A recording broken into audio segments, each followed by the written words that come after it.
Hi, good evening, everybody. A patient came to Mount Sinai's emergency room in the early morning hours with symptoms of fever and recent travel to a West African country.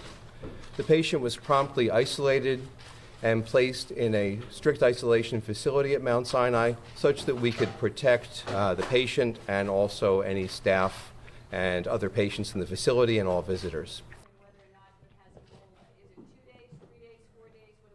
Sure. We're very confident in that our work with the federal, state, and local authorities will lead to a prompt evaluation of this patient, and that we'll be able to hopefully find that there is a more common cause of fever and other symptoms that the patient has.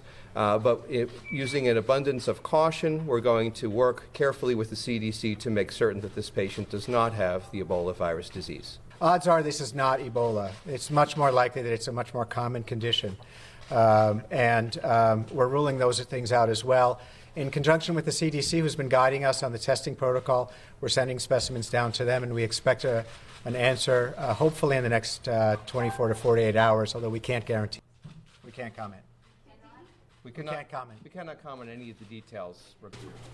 I think the most important thing is that people should understand that if this were a case of Ebola, which we do not know, that it is not transmitted by casual contact, and that everything that happened at Mount Sinai happened in a very rapid fashion such that we were certain that the patient did not pose any risk to other patients or to our staff or to visitors to Mount Sinai. It is good condition. We're not concerned at present. Planning ahead.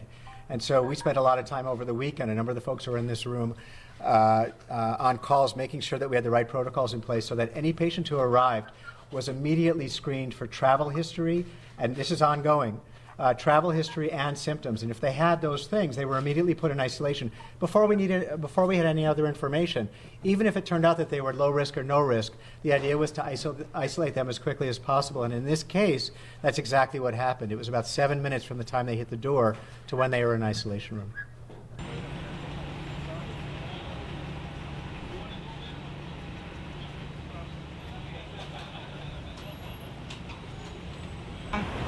It is scary, but he's entitled to treatment just like anybody else.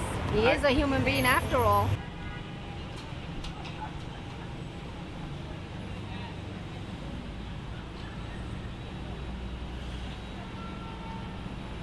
I think they say that it's not an airborne thing, that you have to come in contact and touch the patient or touch some of their bodily fluids.